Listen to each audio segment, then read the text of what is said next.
গাড়িটা বের করো। নয়ন তুমিও না। আরে তুমি কি বললে তুমি?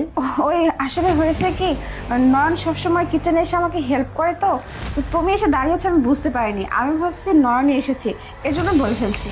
না প্রিয়া, আসলে আমি হঠাৎ করে কিচেনে ঢুকে তোমাকে একটু চিমটি কেটেছি, মানে তোমার সাথে একটু ইয়ার্কি করলাম।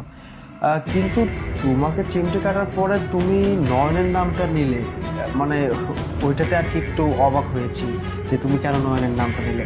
আচ্ছা, সমস্যা নাই, তুমি এক কাজ করো, তুমি রেডি হও, আমি অফিসে বের হচ্ছি।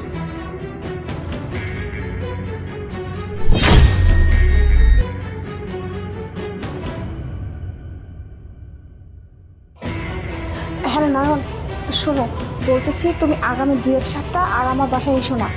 আরে সমস্যা হয়ে গেছে, আমি কিচেনে কাজ করতেছিলাম, তো তোমার স্যার এসে আমাকে পেছন থেকে চিমটে কাটছে, দুষ্টমি করছে আর কি, তো আমি বুঝতে না পেরে তোমার নাম নিয়ে ফেলছি।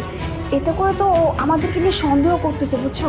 তো বলতেছি তোমার এখানে আর আসার দরকার নেই, যখন আমি বলবো তখন আসবা, ঠিক আছে? স্যার, আপনার সাথে না কিছু কথা ছিল। আরে গাড়িটা বের কর তাড়াতাড়ি, অফিসে যেতে হবে, সময় নেই, পরে কথা বলবো। স্যার, চল। জরুরি কথা। আরে কি বলবি, তাড়াতাড়ি বল তাহলে। আপনার বউ না এই নয়নের সাথে চক্কর চলতেছে। এই তুই কি বলিস এসব? হ্যাঁ হ্যাঁ স্যার, আপনি বিশ্বাস করবেন না, আমিও তো অবাক হয়ে গেছি। দাঁড়ান, আপনাকে একটা জিনিস দেখে। আপনি যখন আমার সাথে ফোনে কথা বলতেছিলেন, হ্যাঁ। তখন ভুল করে আপনি ফোনটা না কেটে ওইভাবে রেখে দিছেন। পরে আমার ফোনে ওই রেকর্ডটা চালু হয়ে গেছে। এই দেখেন, শুনুন।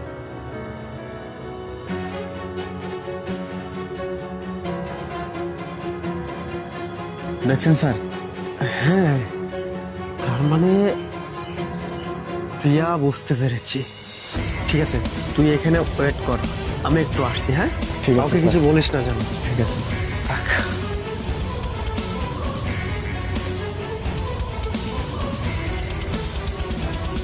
কি ব্যাপার?